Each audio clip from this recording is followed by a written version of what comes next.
Hello साथीहरू, नमस्कार। म के आज पनि तपाईहरुमाझ विभिन्न विषयवस्तु ल्याउने क्रममा आजको समारोहमा मैले नेपाल कम्युनिस्ट पार्टी र त्यससँग सम्बन्धित रहेका मदन भण्डारीको जीवनीको बारेमा तपाईहरुलाई केही जानकारी दिनेछु। राजनेता मदन भण्डारीको जन्म 2009 साल असार 14 गते ढुङ्गे सागु ताप्लेजुङमा भएको थियो। मृत्यु उनको 2050 जेठ 3 गते डाँसढुङ्गा चितवनमा भएको थियो। उक्त मृत्यु अझै पनि रहस्यमय रहेको छ। राष्ट्रियता नेपाली हो, जाति क्षेत्रीय हुन् भने बनारस विश्वविद्यालयबाट मातृ शिक्षा प्रतिष्ठानसम्म उनले पास गरेका थिए। पेसा उनको राजनीति हो। उनको चिनारी चाहिँ जनताको बौद्धले जनवाद हो। धर्म उनीले हिन्दू मान्थे। उनकी जीवन सङ्गिनी विद्यादेवी भण्डारी हुन्। हाल उनी नेपालको राष्ट्रपति रहेकी छिन्।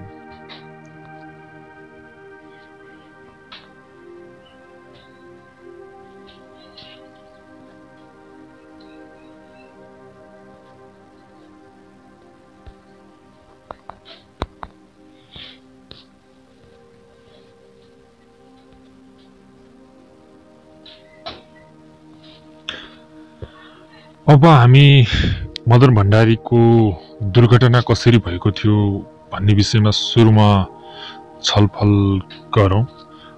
त्यसभन्दा अघि उहाँको म तपाईहरुलाई के देखाउन चाहन्छु भन्दा उहाँको चाहिँ मैले के चाहिँ देखाउने भन्ने थियो। मदन भण्डारीका आमाको नाम चाहिँ चन्द्रकान्त भण्डारी हो। चन्द्रकला भण्डारी पनि भनिन्थ्यो। उनको जन्म चाहिँ 1985 फागुन 20 गते भएको थियो भने जन्मस्थान ताप्लेजुङको हाङदेवा गाविस हो। पिताको नाम देवी प्रसाद भण्डारी हो। तपाईलाई मैले जानकारी दिएँ। मदन भण्डारीको सरसरी जानकारी दिने क्रममा म अब तपाईहरुलाई दासढुङ्गाको केही कुराहरु म तपाईहरुलाई भन्न चाहन्छु। दासढुङ्गामा चाहिँ निकै रहस्यमय घटना भएका थिए। दासढुङ्गामा अझैसम्म पनि उनको त्यो सही कुरा चाहिँ पत्ता लाग्न सकेको छैन। अब दुर्घटनातिर जाम। 2050 सालको प्रारम्भको बेलादेखि नै देशभर तत्कालीन नेकपा एमालेको जिल्ला अधिवेशन तीव्र रूपमा भइरहेको थियो। जिल्ला अधिवेशनको चटारोमा नेता भण्डारी र आश्रित पनि लागेका थिए। 2050 जेठ 3 गते महासचिव भण्डारी र संगठन विभाग प्रमुख आश्रित कास्की जिल्लाको अधिवेशन सकेर मुगलिन हुँदै चितवनतर्फ जाँदै थिए। पार्टीका संगठनको बारेमा चर्चा परिचर्चा गर्दै उनीहरू 87-23 नम्बरको जीपमा हुर्किरहेका थिए। एक्कासी चितवनको दासढुङ्गाबाट उनीहरू चढेको जीप त्रिशुली नदीमा हाम फाल्यो। त्यस बेलाका अर्का प्रभावशाली नेताका रूपमा परिचित थिए माधव नेपाल। एमालेको केन्द्रीय कार्यालयका काठमाडौँ बागबजारमा थियो। केन्द्रीय कार्यालय काठमाडौँको बागबजारमा थियो। नेता नेपाल, वामदेव गौतम लगायतका नेताहरू राति 11 बजेतिर घटनास्थल पुगेका थिए। उनीहरू पुग्दा सुरक्षाकर्मीहरू उद्धारमा खटिएका थिए। जीवराज आश्रितको लास गाडीमा नै थियो। नेता भण्डारीको लास भने घटनास्थलभन्दा 40 किलोमिटर तल गुन्जनगरमा 3 दिनपछि मात्र भेटिएको थियो। चालक अमर लामा भने जिउँदै थिए। उक्त घटनाले पुरै देशभरि नै सनसनी फैलाएको थियो। त्यसबेला नेपाली कांग्रेसका नेतृत्वमा सरकार थियो। नेता भण्डारी र आश्रितको हत्या भएको भन्दै एमालेका नेता तथा कार्यकर्ताले घटनाको छानबिन गर्न सरकारसँग माग गर्यो। सरकारको विरुद्ध आन्दोलन गर्यो। कांग्रेसले नै हत्या गराएको भनी आरोप समेत लगायो।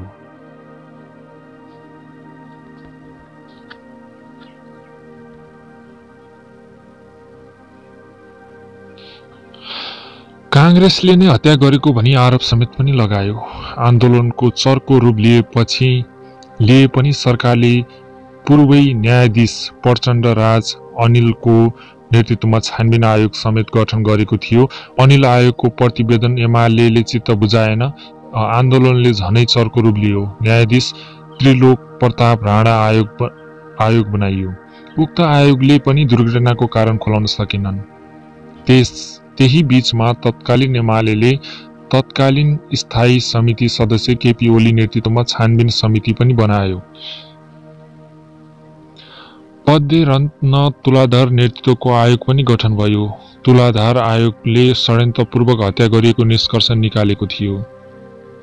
आन्दोलन चर्किँदै गयो। कांग्रेस सरकार ढल्यो। 2051 सालमा एमालेकै नेतृत्वको सरकार गठन भयो। तत्कालीन एमालेका अध्यक्ष मनमोहन अधिकारीको नेतृत्वमा बनेको उक्त सरकारले न दुर्घटनाको कारण पत्ता लगायो, न जेलमा बसेका अमर लामासँग स्पष्टीकरण सोध्ने प्रयास नै गर्यो।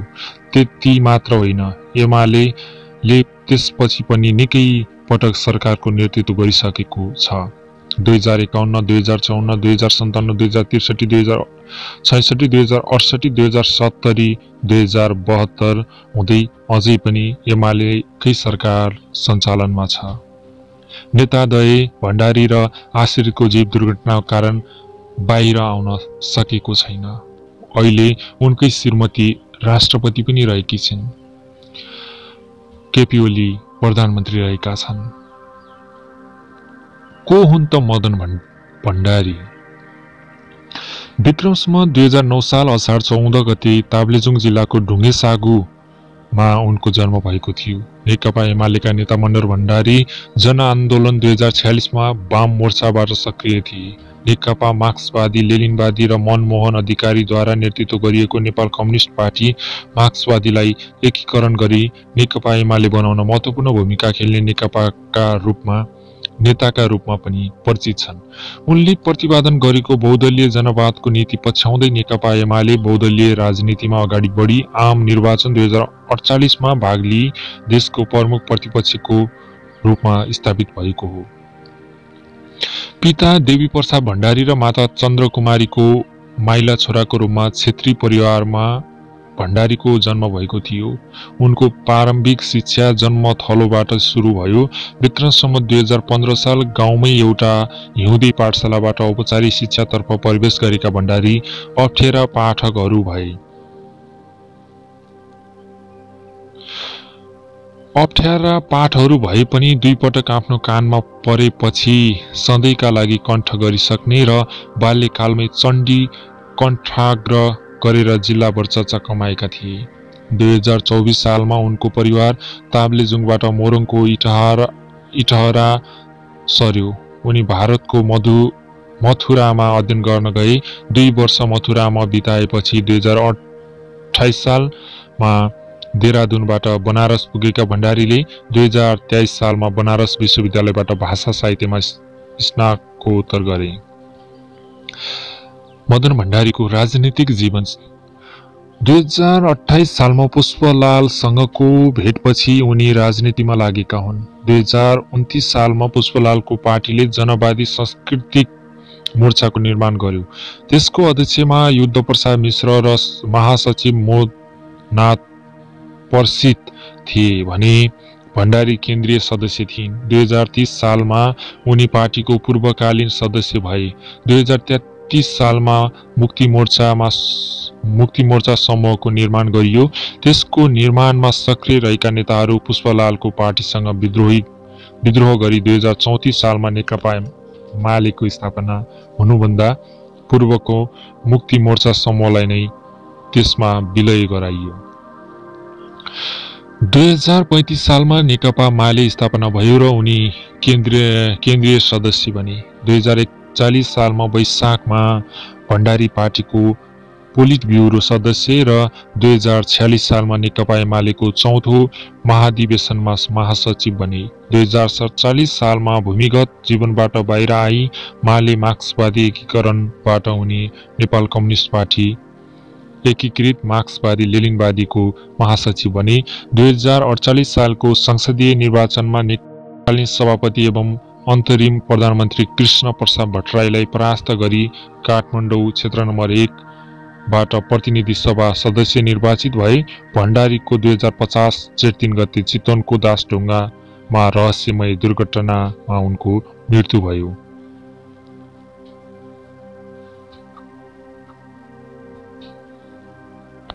साथीहरू, यो भिडियो अलिकति लामो हुन सक्छ। म तपाईहरुलाई केही अझै पनि मदन भण्डारीका जीवनीसँग सम्बन्धित रहेका कथाहरू छन्, ती कथाहरू तपाईहरुलाई यहाँ निम्न जोड्न चाहन्छु।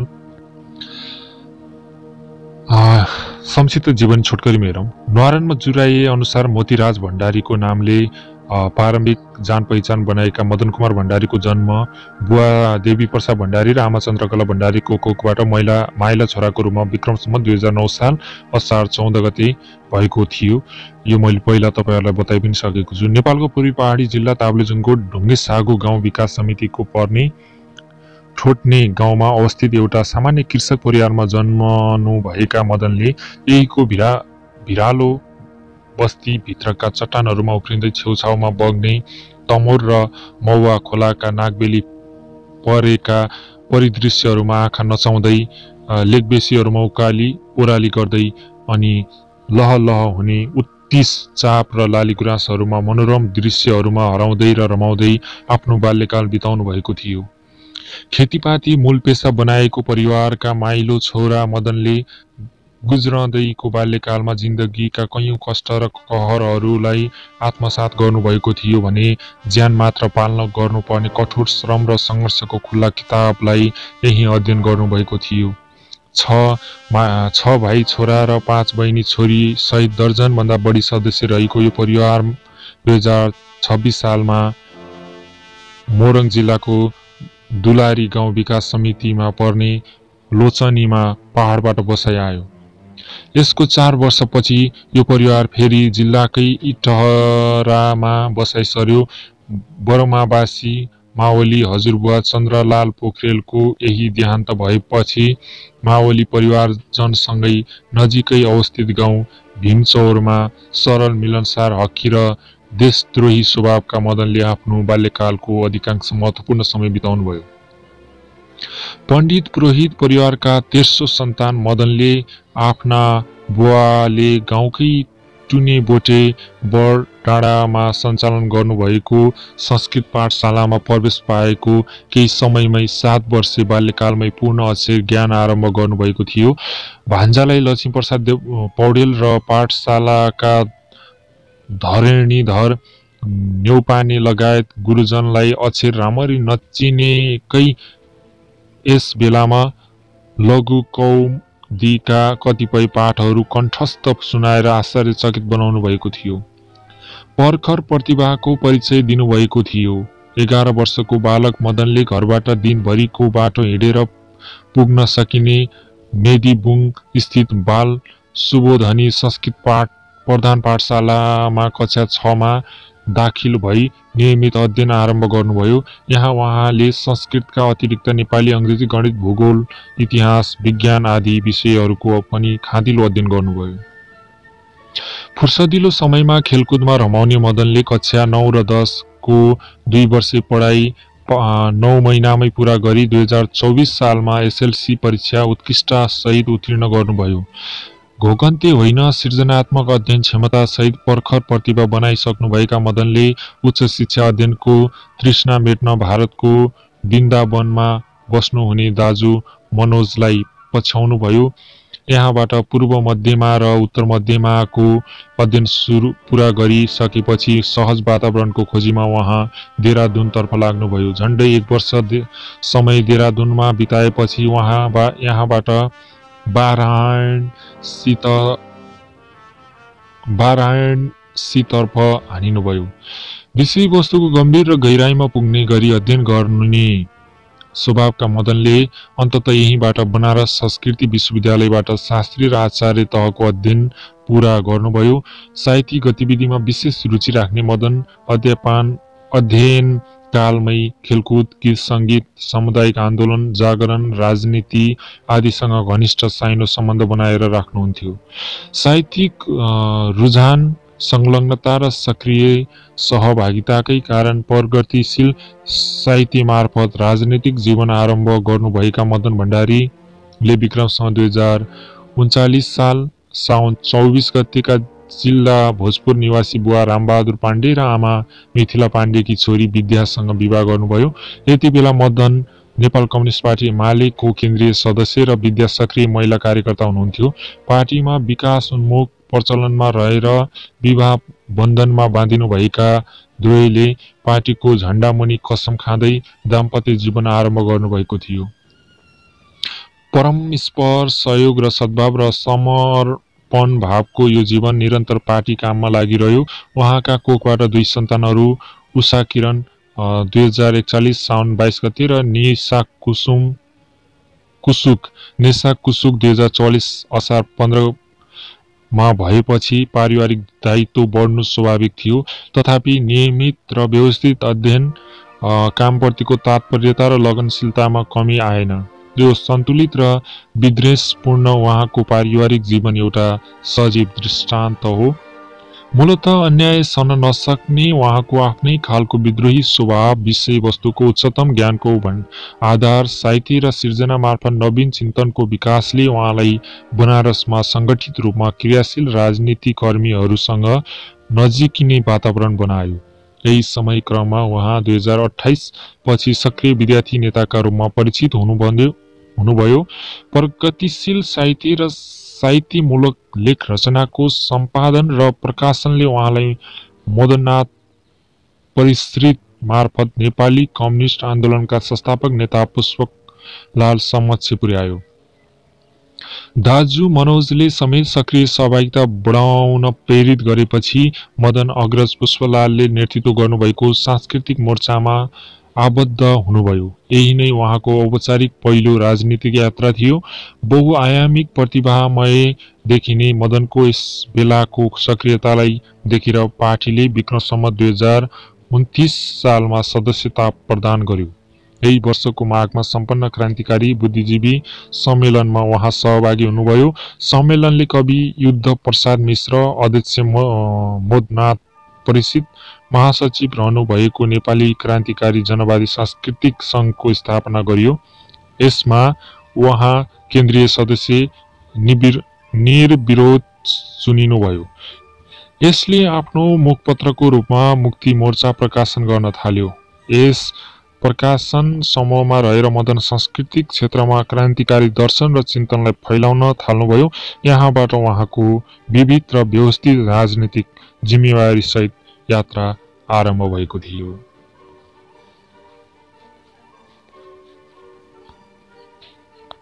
साथीहरू, यो भिडियो धेरै लामो भइसकेको थियो। अन्य धेरै कुराहरू थिए यसमा भन्नुपर्ने, तर भिडियो धेरै लामो भइसकेको छ। त्यसैले पनि मैले अलिकति छुट्याउन चाहन्छु। अब म केही मदन भण्डारीका चर्चित भनाइहरू चाहिँ यहाँनिर तपाईहरुमाझ राख्न चाहन्छु। जस्तै छ, सिद्धान्तका लागि जीवन होइन, जीवनका लागि सिद्धान्त हुनुपर्छ। सिद्धान्तका लागि जीवन होइन, जीवनका लागि सिद्धान्त हुनुपर्छ। पूर्वाग्रह र प्रतिशोध प्रजातान्त्रिक गुण होइन। पूर्वाग्रह र प्रतिशोध प्रजातान्त्रिक गुण होइन। सिद्धान्तलाई व्यवसारमा लागू गरिँदैन, वचन अनुसार काम गरिँदैन र तिनीहरूलाई कार्य रूपमा प्रदान गरिँदैन भने तिनीहरूको 2 पैसाको मोल हुँदैन। आत्मालोचना केवल नम्रतालाई मात्र जाहेर गर्दैन। आत्मालोचनाले केवल नम्रतालाई मात्र जाहेर गर्दैन, कामलाई योग्यतापूर्वक सम्पादन गर्नका निम्ति आफ्नै विगतबाट सिक्ने महत्त्वपूर्ण अवसर पनि प्रदान गर्छ।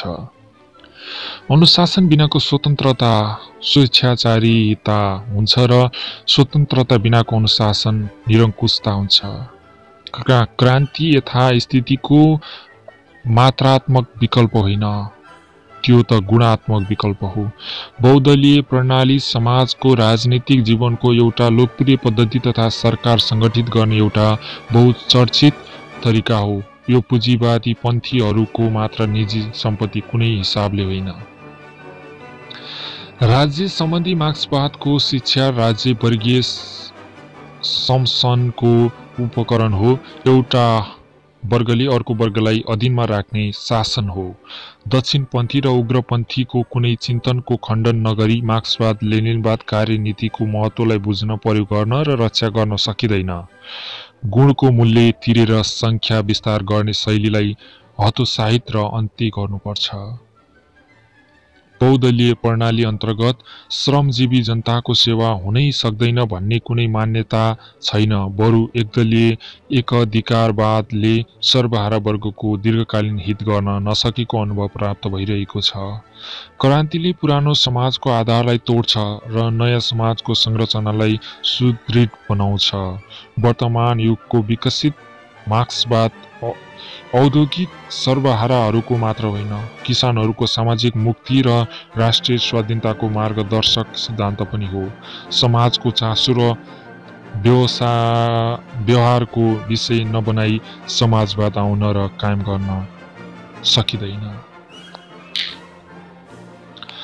साथीहरू, मैले तपाईहरूलाई आज मदन भण्डारीका केही जीवनीबारे र उहाँले भन्नुभएका केही महत्त्वपूर्ण भनाइहरू तपाईहरूमाझ राखेँ। अझै पनि मदन भण्डारीको रहस्यमय मृत्यु रहेको छ। त्यसलाई अहिलेको सरकारले चाहिँ गर्न सक्नु पर्थ्यो। उहाँकै श्रीमती राष्ट्रपति पनि छिन् र प्रधानमन्त्री केपी ओली पनि उहाँकै नजिकका मित्र हुन्, तर उहाँहरूले किन गर्न सक्नु भएन भन्ने कुरा पनि रहेको छ। अहिलेको कम्युनिस्ट आन्दोलन निकै भिन्न भइसकेको छ। उति बेलाको कम्युनिस्ट आन्दोलन जनताको पक्षमा, मजदुरको पक्षमा गरिएको थियो भने अहिलेको आन्दोलन प्राय जातिवादी, त्यसै गरी नातावाद, कृपावाद, भ्रष्टाचारयुक्त भएको छ। यसले देशलाई निकास दिन सक्दैन। तपाईहरूलाई के लाग्छ? मदन भण्डारीको विषयमा तपाईहरूको के राय छ? तल कमेन्ट बक्समा राख्न सक्नुहुन्छ भन्दै आजलाई यो समय यहीँ टुङ्ग्याउँछु। नमस्कार, जय नेपाल।